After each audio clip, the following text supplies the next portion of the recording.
شوہر پر لازم ہے کہ 12 چیزوں میں اعتدال کو ملحوظ رکھے. نمبر 1 یعنی پہلی ولیمہ، کہ یہ مستحب ہے. یعنی شادی کے بعد، نکاح کے بعد سب سے پہلی ذمہ داری ولیمہ کرنا ہے، یعنی بیوی کی آمد میں خوشی کی دعوت کرنا ہے، ایک طرح سے بیوی کا استقبال پارٹی کے ساتھ. دوسری، بیویوں سے حسن سلوک، وعاشروہن بالمعروف. تیسری، ان کی کم عقلی کی وجہ سے ان کی تکلیفوں کو برداشت کرنا. کم عقلی کا مطلب بے وقوف ہونا نہیں ہے، اس کا مطلب یہ ہے کہ مرد عموماً جذبات کے مقابلے میں کسی بھی معاملے میں فیصلہ کرتے ہوئے عقل کو سامنے رکھتے ہیں. یعنی ان کے معاملات میں، ان کے فیصلوں میں عقل کا پلہ بھاری ہوتا ہے، اور عورتوں کے معاملات میں جذبات حاوی ہوتے ہیں. یعنی عورتیں جذبات کے معاملے میں زیادہ آگے ہوتی ہیں اور مرد عقل کے معاملے میں. تو کم عقل سے مراد یعنی کمپیریٹیولی مرد کے مقابلے میں عورت عقل سے کم اور جذبات سے زیادہ کام لیتی ہے، اور یہ عورت کی خوبصورتی ہے.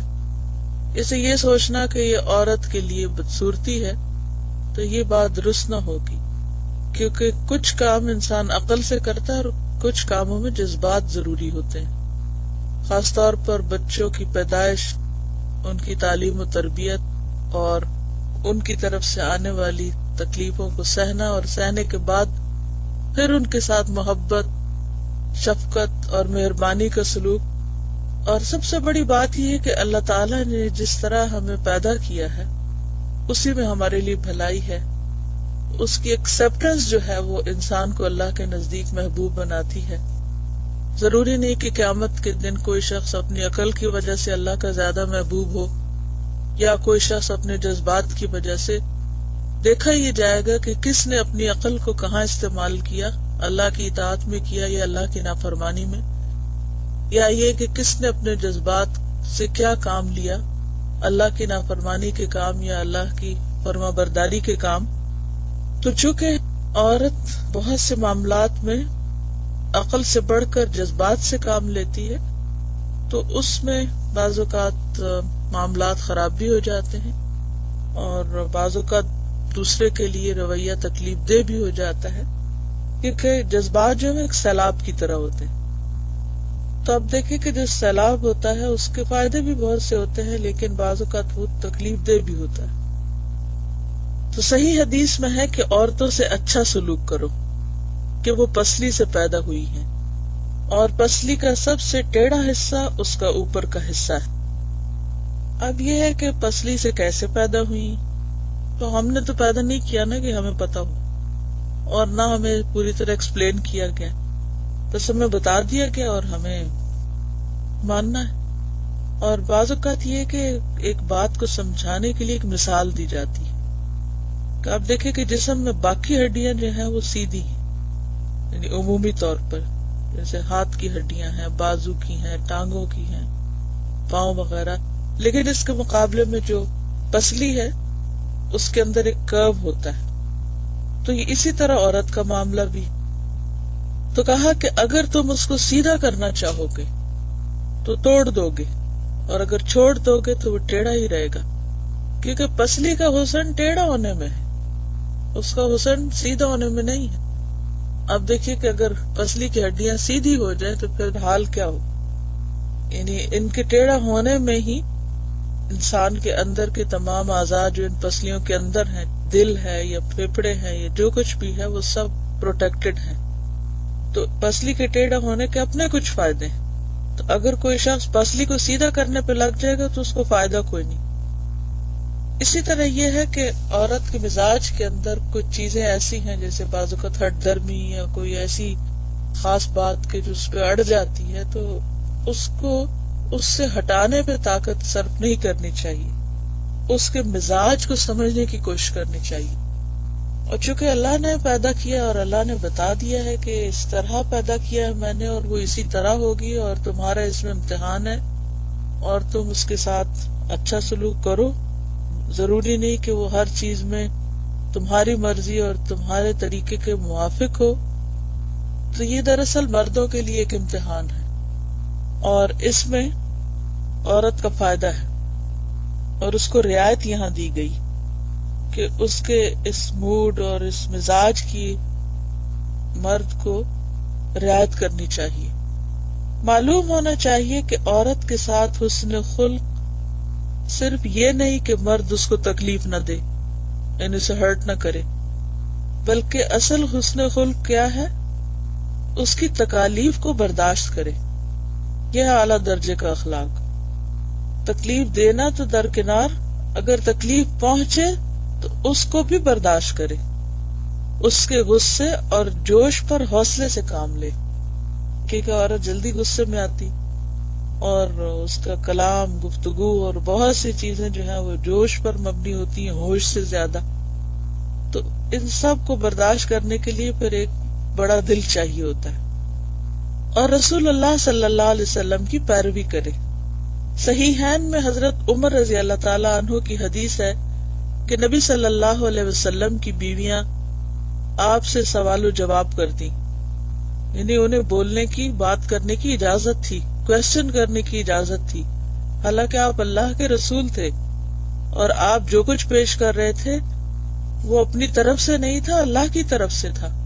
وَمَا يَنطِقُ عَنِ الْهَوَىٰ إِنْ هُوَ إِلَّا وَحْيٌ يُوحَىٰ، لیکن اس کے باوجود آپ کے ازواج مطہرات آپ سے ہر طرح کے سوال کر لیا کرتی، بعض دین کے احکامات کے بارے میں بھی آپ سے حکمت یا وجہ معلوم کرتی، اور کوئی ان میں سے سارا دن آپ سے نہ بولتی، ناراض ہو جاتی، اور یہ حدیث مشہور ہے۔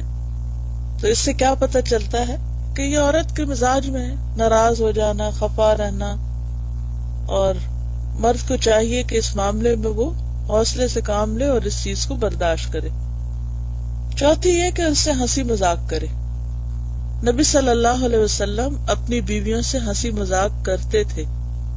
آپ صلی اللہ علیہ وسلم نے جابر رضی اللہ تعالیٰ عنہ سے فرمایا، تو نے کنواری سے کیوں نہ نکاح کیا کہ تو اس سے کھیلتا اور وہ تجھ سے کھیلتی، یعنی باہم دونوں کے درمیان بے تکلفی ہونی چاہیے، البتہ ان باتوں کی ایک حد ہونی چاہیے، عورت سے اتنا نہ کھلے کہ مرد کی حیبت ہی جاتی رہے، اس میں اعتدال کو ملحوظ رکھے، کیونکہ بہرحال اللہ نے مرد کو قوام بنایا، گھر کا ذمہ دار بنایا، اور اس کا اپنا ایک مقام ہے۔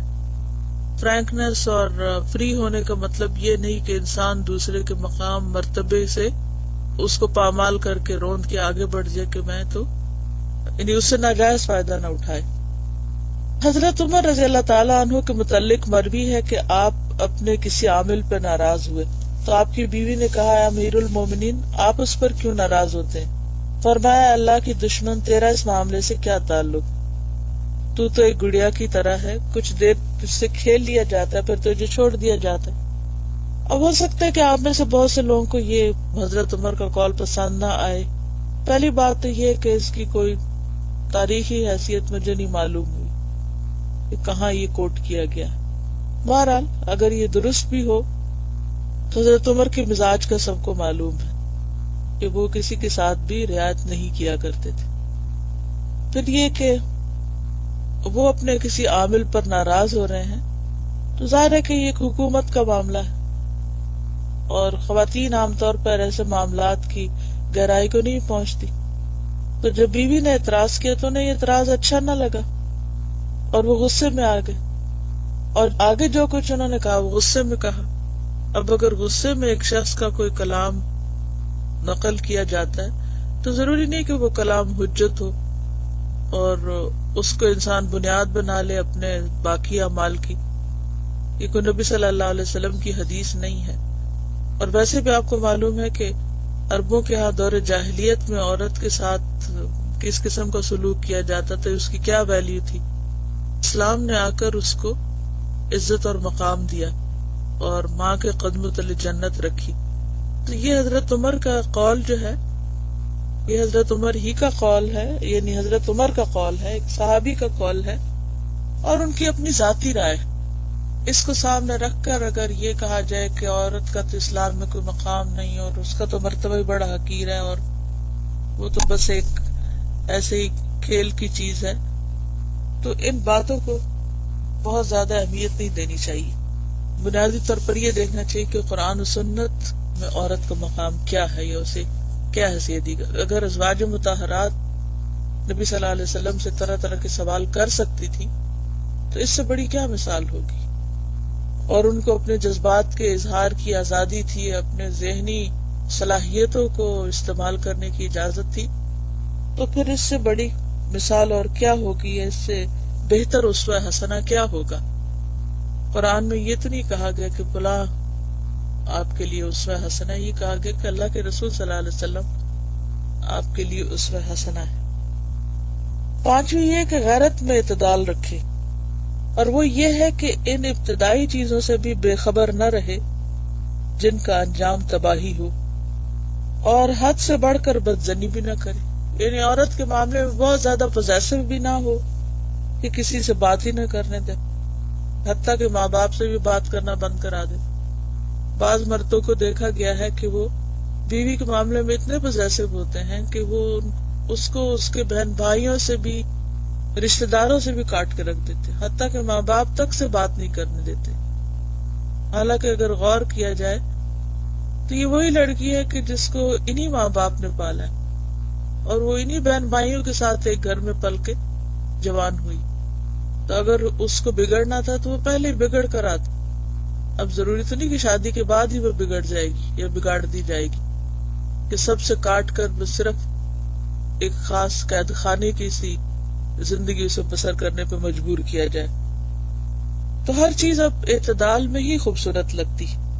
یعنی نہ تو عورت کو مرد اتنی کھلی چھٹی دے دے کہ دوسرے لوگ اس پہ حاوی ہو جائیں اس کے حسن کی وجہ سے یا اس کے انداز کی وجہ سے، اس کو کسی طرح کا کوئی نقصان پہنچانے کی کوشش کرے. یعنی شوہر کی ذمہ داریوں میں سے ایک ذمہ داری کو اپنی بیوی کو پروٹیکٹ کرے اور ہر طرح کی ہارمفل نظروں سے، نگاہوں سے اور ممکنہ خطرات سے محفوظ رکھے.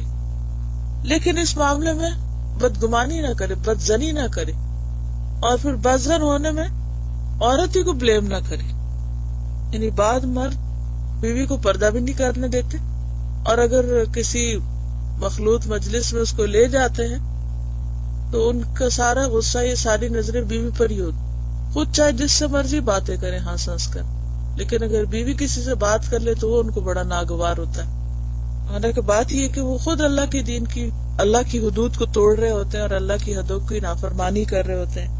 نبی صلی اللہ علیہ وسلم نے سفر سے رات کو اپنے گھر آنے سے منع فرمایا. یعنی اچانک چھاپا نہ مارا جائے کہ پتہ نہیں کیا کر رہی ہوگی تو چل کے دیکھتے ہیں، یا چھپ چھپ کے دیکھے، یا اس کی چیزوں کو کھول کھول کر دیکھے، یا تجسس کرے، یا کسی اور سے پوچھے.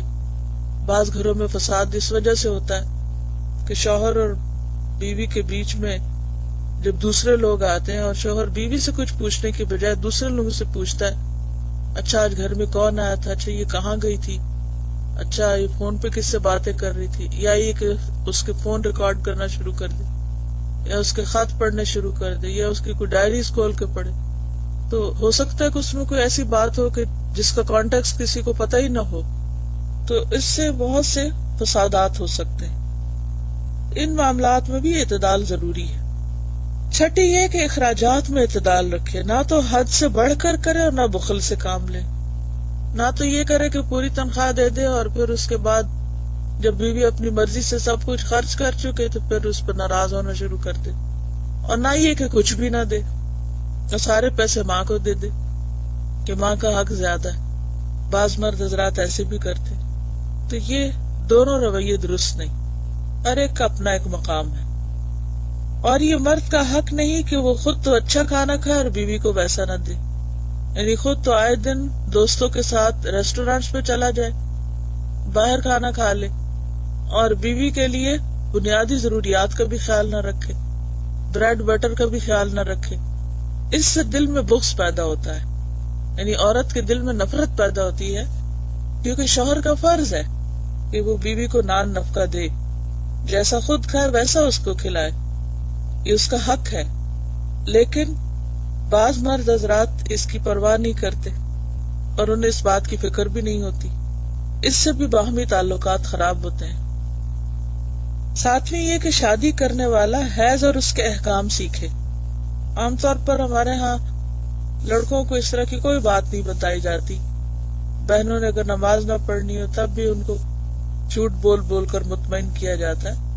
اور اسکولوں میں چاہے جو مرضی وہ سیکھ لیں، سائنس کی بکس میں جو کچھ چاہیں ریپروڈکٹیو سسٹم میں پڑھ لیں، لیکن جب دین کی بات آتی ہے تو وہاں ان کو حیا مانے ہو جاتی ہے، اور وہ بھی ناجائز قسم کی حیا، اور ان کو کوئی صحیح مسئلہ نہیں بتاتا. حتیٰ کہ بعض اوقات انہیں یہ نہیں پتا ہوتا کہ اس حالت میں بیوی کے ساتھ کس طرح کا تعلق رکھ سکتے ہیں. حالانکہ احادیث کی کتابوں میں ہر چیز کھول کر بیان کی گئی ہے کہ نبی صلی اللہ علیہ وسلم کا طریقہ کار کیا تھا. تو یہ ہے کہ جس مرد کی شادی ہو اسے پتا ہو کہ عورت پر کیسی کیسی کیفیات گزرتی ہے. حیض اور اس کے احکام سے مراد یہ کہ حیض سے پہلے یعنی پیریڈ سے پہلے عورت کی کیفیت کیا ہوتی ہے، اس کے دوران کیا ہوتی ہے، اس کے موڈز میں کیسے چینجز آتے ہیں، اور پھر یہ کہ اس کے ساتھ کس حد تک تعلق رکھنا ہے. یہ نہیں کہ اس کو اچھوت سمجھ کر ایک طرف پھینک دیا جائے یا اسے قابل نفرت سمجھا جائے، یا یہ کہ پھر ایک دوسرے ایکسٹریم پر انسان چلا جائے. اور اس میں یہ کہ جو قرآن پاک میں خاص طور پر ممانعت کی گئی ہے کہ حیض کے دنوں میں شوہر بیوی کے ساتھ جسمانی تعلق قائم نہ کرے تو وہ اس کی بھی پرواہ نہ کرے. تو اس معاملے میں بھی اعتدال ضروری ہے. اسے دین کا صحیح عقیدہ سکھائے. یہ شوہر کی ذمہ داری ہے. قوا انفسکم واہلیکم نارا. بنیادی طور پر یہ مرد کی ذمہ داری ہے کہ بیوی کو دین سکھائے، اور اگر عورت کے دل میں بدعت ہے تو حسن تدبیر سے اس کو زائل کرے، یعنی سختی نہ کرے اس معاملے میں، بلکہ بہترین طریقے میں اچھی موعظہ حسنہ کے ساتھ اس کو سمجھائے، اور اسے نماز اور حیض کے ضروری مسائل سے آگاہ کرے. بعض اوقات ایسا ہوتا ہے کہ مرد حضرات خود تو بہت کچھ جانتے ہوتے ہیں لیکن بیویوں کے معاملے میں وہ فکر نہیں کرتے. تو ایسے میں اگر کوئی شوہر نہ سکھائے تو پھر بیوی کو خود سیکھنے کی بھی فکر کرنی چاہیے اگر اسے شعور ہو جائے.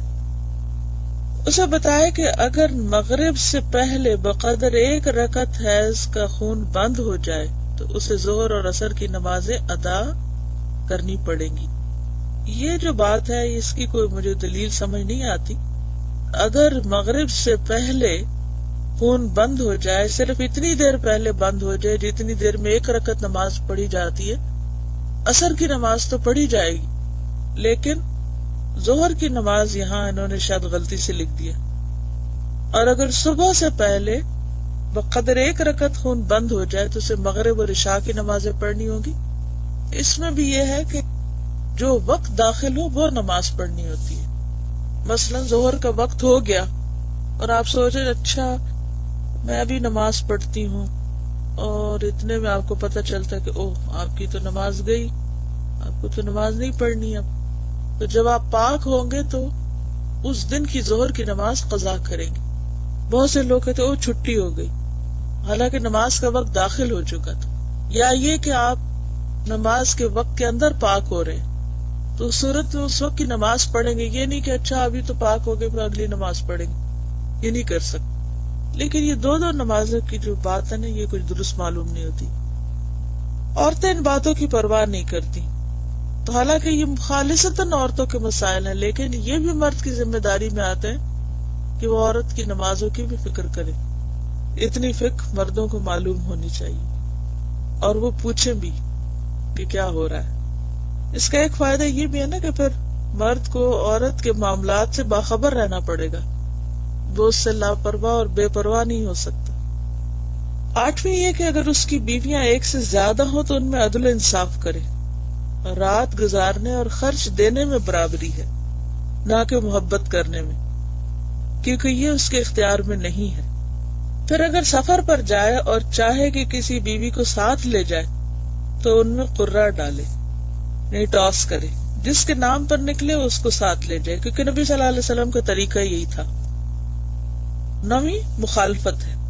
اگر عورت مرد کے خلاف اٹھ کھڑی ہو، ان نشوز جس کو کہتے ہیں، قرآن میں آپ سب اس کو پڑھ چکے ہوں گے، انہیں اس کا خاص حق نہ دے یا سرکشی کرے، تو مرد کا حق ہے کہ اس کو ادب سکھائے. یعنی جائز بات میں بھی مرد کی بات سنے ہی نہ، مانے ہی نہ، اس کا حق نہ دے، تو پھر شوہر ہی کو اللہ نے ذمہ دیا ہے کہ وہ بیوی کو سمجھائے. اسے طاقت سے اطاعت پر آمادہ کرے، لیکن اس تادیب میں یعنی ادب سکھانے میں درجہ بندی کو ملحوظ رکھے، اسٹیپ بائی اسٹیپ. پہلے اسے نصیحت کرے، پھر دھمکی دے، اگر اس سے فائدہ نہ ہو تو اسے اس کے بستر میں تنہا چھوڑ دے، کیونکہ یہ بات عورت پہ بہت گراں گزرے گی. اس کی طرف پیٹ کر لے یعنی ناراض ہو جائے، اس کا بھی اثر نہ ہو تو اپنا بستر الگ کر لے، اور اس سے 3 دن سے کم بول چال بند کر دے. 3 دن سے کم، زیادہ نہیں. پھر اگر اس سے بھی فائدہ نہ ہو تو اسے مارے، لیکن سخت نہ مارے، اور وہ یہ ہے کہ اس کا جسم خون آلود نہ ہو اور اس کے چہرے پر بھی نہ مارے. 10ویں، جماع کے آداب سے متعلق مستحب ہے کہ بسم اللہ سے شروع کرے، قبلے سے منہ پھیر لے، جماع کے وقت اوپر کپڑا ڈال لے، ننگا نہ ہو، اور یہ کہ پہلے کھیل اور مانکا اور بوس و کنار شروع کرے. بعض علماء جمعہ کے روز جماع کرنا مستحب سمجھتے ہیں. پھر جب مرد فارغ ہو جائے تو اسی حالت میں کچھ دیر ٹھہرا رہے تاکہ عورت بھی فارغ ہو جائے، کیونکہ عموماً عورت کا انزال مرد کی نسبت دیر سے ہوتا ہے. حیض کی حالت میں اور پخانہ کی جگہ میں مجامت کرنا جائز نہیں. اگر دوبارہ مجامت کرنا چاہے تو اپنی شرمگاہ کو دھو کر وضو کر لے. جنابت کی حالت میں بال نہ منڈائے، ناخن نہ کٹائے اور خون نہ نکلوائے، یعنی وہ جو پشنے لگواتے ہیں نا. ازل کرنا انزال کے وقت اپنی شرمگاہ کو باہر نکال کر منی گرا دینا جائز لیکن مکروہ ہے. 11ویں، ولادت کے آداب ہیں اور وہ 6 ہیں. پہلا یہ کہ لڑکے کی پیدائش پر زیادہ خوش اور لڑکی کی پیدائش پر غمگین نہ ہو، کیونکہ اسے معلوم نہیں کہ لڑکے میں بھلائی ہے یا لڑکی میں، یعنی کہ بچوں کی پیدائش میں بھی انصاف سے کام ہے. عام طور پر لوگ لڑکے کی پیدائش میں زیادہ خوش ہوتے ہیں اور لڑکی کی پیدائش پر غمگین ہوتے ہیں، جیسے کہ قرآن پاک میں بھی بات کی گئی. دور جاہلیت میں خاص طور پر ایسا ہوتا تھا. وَإِذَا بُشِّرَ أَحَدُهُمْ بِالْأُنثَىٰ ظَلَّ وَجْهُهُ مُسْوَدًّا وَهُوَ كَظِيمٌ يَتَوَارَىٰ مِنَ الْقَوْمِ مِنْ سُوءِ مَا بُشِّرَ بِهِ أَيُمْسِكُهُ عَلَىٰ هُونٍ أَمْ يَدُسُّهُ فِي التُّرَابِ أَلَا سَاءَ مَا يَحْكُمُونَ. کہ جب ان میں سے کسی کو بیٹی کی پیدائش کی خوشخبری دی جاتی ہے تو وہ غم کے گھونٹ پینے لگتا ہے، اس کا چہرہ سیاہ ہو جاتا ہے، سوچتا ہے کہ کیا اس کو ذلت کے ساتھ لیے رکھے یا مٹی میں دبا دے. کتنا برا ہے فیصلہ جو وہ کرتے ہیں. تو بات یہ ہے کہ کسی کو نہیں پتا کہ اس کا فائدہ لڑکے کی پیدائش میں ہے یا لڑکی کی پیدائش میں. کون کس کے حق میں زیادہ بہتر ہے اللہ ہی جانتا ہے. دوسرا یہ کہ بچہ جب پیدا ہو تو اس کے کانوں میں اذان کہے. تیسرا یہ کہ اس کا کوئی اچھا سا نام رکھے. مسلم کے افراد میں ہے کہ اللہ تعالیٰ کو سب سے پیارے نام عبداللہ اور عبد الرحمن ہے. اگر کسی کا نام نامرغوب ہو یعنی ناپسندیدہ ہو تو اس کو تبدیل کر دینا مستحب ہے. رسول اللہ صلی اللہ علیہ وسلم نے بہت سے لوگوں کے نام تبدیل کر دیے تھے. آپ نے ان ناموں کو برا سمجھا. افلاح کامیاب، تو اللہ ہی کو پتا نا کون کامیاب ہے.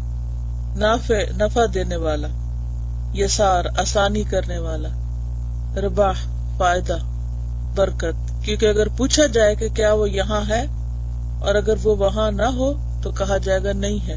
یعنی اگر پوچھا جائے کہ افلاح ہے یعنی کامیاب ہے تو کہیں کوئی نہیں کامیاب.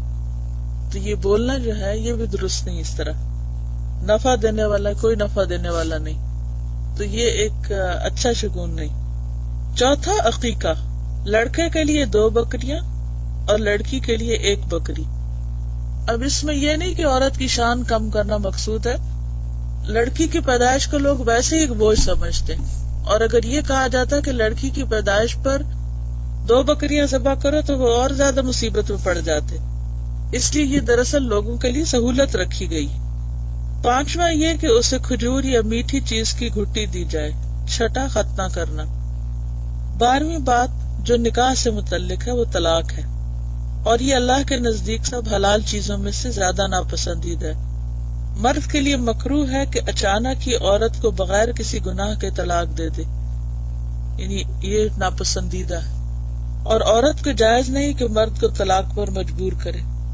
کسی وجہ سے طلاق کا ارادہ کرے تو 4 باتیں ملحوظ رکھے. پہلی یہ کہ اس طہر میں طلاق دے جس میں مجامت نہ کی ہو تاکہ اس کی عدت لمبی نہ ہو، کیونکہ اگر وہ پریگننٹ ہو گئی تو عدت 3 مہینے کے بجائے 9 مہینے ہوگی، تو اس میں عورت کے لیے پھر مشقت ہے۔ دوسری یہ کہ ایک طلاق پر کفایت کرے، اگر بعد میں نادم ہو تو اسے رجوع کا فائدہ پہنچے گا۔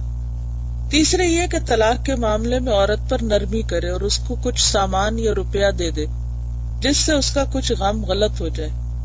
حضرت حسن بن علی رضی اللہ عنہ کے متعلق مروی ہے کہ آپ نے ایک عورت کو طلاق دی تو اس کو 10,000 درہم دیے۔ عورت نے کہا یہ جدا ہونے والے محبوب کی طرف سے تھوڑا سا سامان ہے، یعنی کہ پیسے تو اس تعلق کو کمپنسیٹ نہیں کر سکتے، یعنی انسانوں کے مقابلے میں مال تو کچھ نہیں، لیکن اگر کسی وجہ سے انسانوں کا نباہ نہ ہو تو اللہ تعالیٰ نے ایک راستہ رکھا ہے۔ اس صورت میں بھی مرد پر ذمہ داری ہے کہ وہ عورت کے ساتھ احسان کرے۔ ایک تو یہ کہ اس سے وہ مہر نہیں واپس لے سکتا، تحفے وغیرہ جو ہیں وہ نہیں واپس لے سکتا جو اس نے دیے ہوں، بلکہ کیا ہے کہ مزید کچھ تحفہ دے۔ چوتھی یہ کہ اس کے راز کو ظاہر نہ کرے۔ کون؟ یعنی مرد، یعنی بیوی کے راز کو ظاہر نہ کرے۔ اگر کوئی اس میں عیب ہے یا کوئی غلطی ہے یا خامی ہے تو اس کا اشتہار نہ دے۔ مسلم کے افراد میں صحیح حدیث ہے کہ اللہ کے نزدیک قیامت کے دن سب سے بدترین شخص وہ ہوگا جو عورت کے پاس جائے اور عورت اس کے پاس آئے، پھر وہ اس کا راز ظاہر کرتا پھرے، یعنی ہسبینڈ وائف ایک دوسرے کے عیب ایک دوسروں کے سامنے اچھالیں۔ بعض نیک لوگوں نے بیان کیا ہے کہ ایک آدمی نے بیوی کو طلاق دینے کا ارادہ کیا۔ اس سے پوچھا گیا تم اسے طلاق کس وجہ سے دے رہے ہو؟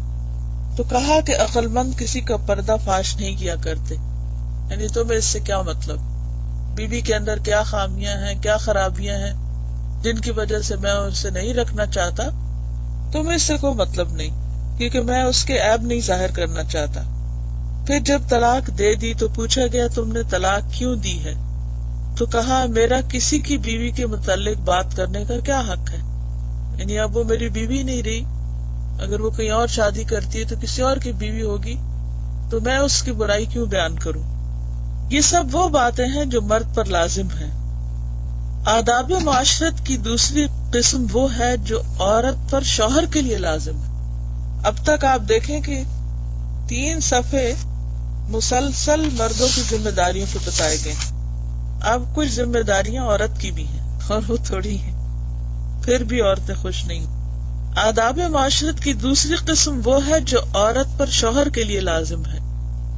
حضرت ابو امامہ نے کہا میں نے رسول اللہ صلی اللہ علیہ وسلم سے سنا، آپ نے فرمایا اگر اللہ کے سوا کسی کو سجدہ کرنا جائز ہوتا تو میں عورت کو حکم دیتا کہ اپنے مرد کو سجدہ کرے، کیونکہ اس کا حق بہت بڑا ہے۔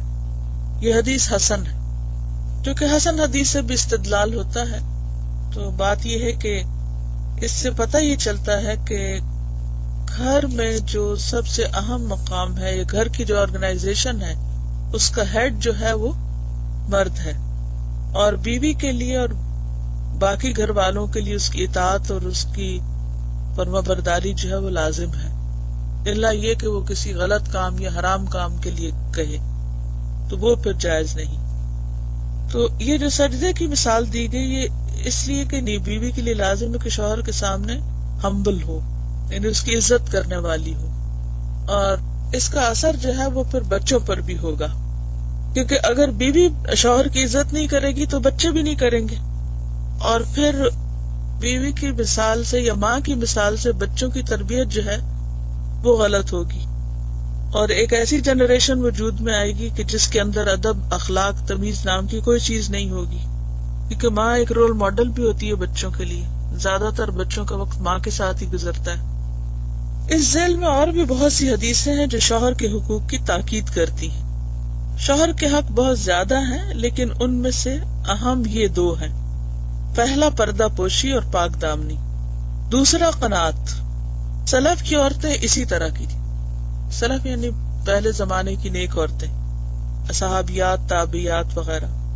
جب مرد گھر سے باہر نکلنے لگتا تو کہتی حرام کی کمائی سے بچنا، ہم بھوک پر صبر کر لیں گی لیکن آگ پر صبر نہیں کر سکتی، یعنی عورتیں مردوں کو سیدھے راستے پر چلنے میں مدد دیتی تھی، آج بھی بہت سی خواتین ایسی نیک ہیں کہ وہ مردوں کو حرام کام کرنے سے روکتی ہیں، حرام کمائی کرنے سے. وہ کہتے ہیں کہ ہم چھوٹے گھر میں رہ لیں گے، ہم معمولی کپڑوں میں گزارا کر لیں گے، لیکن ہمیں حرام نہیں چاہیے، حلال چاہیے. عورت کے فرائض میں سے ہے کہ مرد کے مال میں فضول خرچی نہ کرے. اگر مرد کی رضامندی سے کسی کو کچھ دے تو اس کو بھی مرد کے برابر اجر ملے گا، یعنی بیوی کو مرد کے مال میں سے صدقے کا اجر ملے گا اگر شوہر کی رضامندی ہے. لیکن اس کی رضا کے بغیر دے گی تو مرد کو اجر ملے گا اور عورت کو گناہ ملے گا. ماں کو چاہیے کہ بیٹی کو سسرال بھیجنے سے پہلے اسے زندگی گزارنے کے آداب سکھائے، یعنی اس کی ذمہ داری ہے کہ اسے شوہر کے ساتھ کیسا سلوک کرنا ہے یا سسرال میں کیسے رہنا ہے. عورت کو چاہیے کہ اپنے گھر میں مقیم رہے، یعنی پسندیدہ جگہ عورت کے لیے اس کا گھر ہے. چرخہ کاتے اب یہ اس زمانے میں ایک سکل تھا، ہنر تھا. آج کے زمانے کے مطابق کوئی بھی ہنر ہو سکتا ہے جس سے عورت کی ایک اچھی، مفید اور قابل قدر اس کی مشغولیت ہو، جس سے اس کو خود بھی فائدہ پہنچے اور دوسروں کو بھی فائدہ پہنچے. یعنی بیکار وقت ضائع نہ کرے، ہمسایوں سے کم بولے، یعنی بہت زیادہ باتیں نہ کرے. اور آج کل ہمسایوں سے تو ویسے ملاقات کم ہوتی ہے، لیکن ایک ہمسایہ ہر وقت گھر کے اندر، یہ ٹیلی فون، تو اس کا بھی جو استعمال ہے وہ حدود کے اندر ہو، کیونکہ جتنی باتیں زیادہ ہوتی ہیں پھر اتنی گناہ بھی زبان کے زیادہ ہونے لگتے ہیں. شوہر کی غیر حاضری میں آزادانہ زندگی نہ گزارے، اگر کسی جاب کے سلسلے میں یا کام یا جہاد یا کسی بھی وجہ سے اگر شوہر گھر پہ نہیں تو بے فکر نہ ہو جائے کہ جب شوہر ہو تو رویہ کچھ اور ہو اور شوہر نہ ہو تو بالکل ہی کچھ اور ہو. یعنی شوہر نہ بھی گھر پر ہو تو بھی ان کاموں سے پرہیز کرے کہ جو شوہر کو پسند نہیں، اور تمام حالات میں مرد کی خوشی کو ملحوظ رکھے. اپنے نفس اور مرد کے مال میں مرد کی خیانت نہ کرے. نفس سے مراد دل، دماغ اور جسم، اور مال میں پراپرٹی، گھر اور باقی جو روپیہ پیسہ وہ سب چیزیں آتی. خیانت سے مراد ایسے کاموں میں استعمال کرنا کہ جو شوہر کو ناپسند ہو. جسے مرد ناپسند کرے اسے اس کے بستر پر بیٹھنے نہ دے. کا مطلب کیا ہے کہ یہ نہیں کہ شوہر اگر گھر پر ہے تو کچھ لوگوں کے آنے پہ پابندی ہو، اور جب شوہر گھر سے جائے تو ہر ایک کے لیے دروازے کھل جائیں. یہ نہیں ہونا چاہیے. مرد کی اجازت کے بغیر کسی کو گھر میں آنے کی اجازت نہ دے. اس کی پوری توجہ اپنی حالت کی درستی اور گھر کی اصلاح کی طرف ہو. اگر عورت چاہتی ہے کہ گھر بسے تو اپنا بھی خیال رکھے، یعنی جسمانی حالت کا، صفائی ستھرائی کا، اور گھر بھی صاف ستھرا رکھے. جہاں تک ممکن ہو گھر کی خدمت میں لگی رہے اور اپنے شوہر کے حقوق کو اپنی ذات اور تمام خیش اور اقارب کے حقوق سے مقدم سمجھے، یعنی باقی لوگوں پر اس کو ترجیح دے. اور آپ دیکھیں کہ ایک دفعہ شوہر کو جب یہ احساس ہو جاتا ہے نا کہ بیوی سب سے زیادہ اس کو چاہتی ہے، سب سے زیادہ وہ اس کی زندگی میں اہم ہے، تو زندگی بہت آسان ہو جاتی. بہت سی عورتیں اس راز کو نہیں سمجھتی اور وہ چھوٹی چھوٹی بات پہ ناراض ہو کر شوہر کو اس طرح کا احساس دلا دیتی ہے کہ جیسے تمہاری ہماری زندگی میں کوئی قدر نہیں، کوئی ویلیو نہیں، تم ہمارے نزدیک کوئی اہمیت نہیں رکھتی. اور اس عورت سے بڑھ کر کسی کی زندگی میزریبل نہیں ہو سکتی کہ جس کو پھر شوہر کی محبت نہ ملے اس وجہ سے کہ اس نے شوہر کو ذلیل کر دیا خود اپنے ہاتھوں سے، اور اس کو یہ احساس دلا دیا کہ تم میرے نزدیک کوئی قدر و قیمت نہیں رکھتے. شوہر کی عزت کرنا دراصل عورت کے اپنے فائدے میں ہے، کیونکہ اللہ نے مرد کے اندر یہ حس رکھی، وہ اس کے مقام اور مرتبے کی وجہ سے وہ عزت اور اہمیت چاہتا ہے. اور اگر عورت اس کو اس کا حق یا مقام یا مرتبہ نہیں دیتی، جواباً عورت ہی سفر کرتی، وہی تکلیف اٹھاتی. لہذا اللہ تعالیٰ نے جو احکامات ہمیں ہمارے فائدے کے لیے دیے ہیں ان کا خیال رکھنا ہمارے لیے ضروری ہے. آپ بتائیں گے کچھ کہ کیا کرنا چاہیے کہ جو علم ہے وہ ہمارے عمل میں بھی آئے؟ اصل میں بات یہ ہے کہ ہم یہ بھول جاتے ہیں کہ یہ زندگی جو ہے یہ ایک امتحان ہے. اور اس امتحان کے مختلف پہلو ہیں. شادی سے ہمارا کیا تصور وابستہ ہوتا ہے عام طور پر ایک پاکستانی لڑکی کا، کہ ایک تخیلاتی دنیا میں ہوتی ہے کہ شادی ہوگی، اپنا گھر ہوگا اور بس صرف خوشیاں خوشیاں ہوں گی اور اچھے کپڑے ہوں گے اور آزادی ہوگی، اور ایک فینٹیسی ورلڈ میں چلی جاتی. پھر جب وہ اس زندگی میں داخل ہوتی ہے اور وہ سب کچھ حقیقت اس کے برعکس ہوتی ہے تو پھر وہ اس سے کوپ نہیں کر پاتی، اور پھر وہ فرسٹریشن بڑھتی چلی جاتی ہے کیونکہ ایکسپیکٹیشنز مختلف طرح کی ہوتی ہیں، لہٰذا وہ جب پوری نہیں ہوتی تو پھر مایوسی ہوتی ہے. اور بعض اوقات بہت سے گھر اسی وجہ سے ٹوٹ بھی جاتے ہیں کہ وہ جو ایک غلط قسم کی ایکسپیکٹیشنز تھی وہ ان کا حقیقی زندگی سے کوئی تعلق نہیں تھا.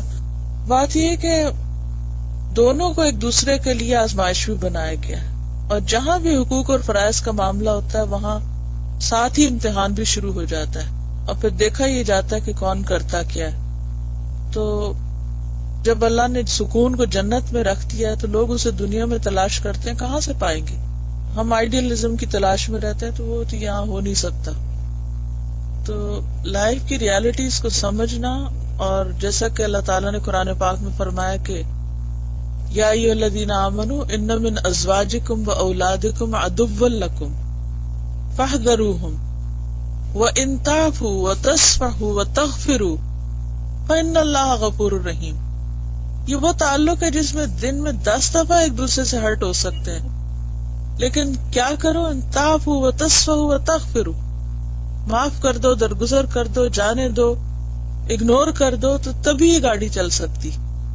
اور اس پر کوئی تیار نہیں ہوتا. چھوٹی چھوٹی بات کو لوگ پھر اپنے دلوں میں پالے رکھتے ہیں، اور جتنا زیادہ اس کو نشو و نما دیتے ہیں اتنا زیادہ اپنا ہی ہرٹ بڑھتا ہے. تو اس لیے بہتر ہے کہ اللہ کی خاطر انسان صبر کرے، اللہ نے جو ذمہ داریاں عائد کی ہیں ان کو نبھائے، اور اللہ سے اجر کی توقع رکھے اور اپنے حصے کے کام کرتا چلا جائے. اور باقی اللہ تعالیٰ قدردان ہے، بندے تو خود محتاج ہیں، وہ تو خود ہم سے چاہتے ہیں قدر، ہماری کہاں سے کریں گے. تو اگر زندگی کی حقیقت اور مقصد سمجھ آ جائے تو بہت سی چیزیں آسان ہو جائیں.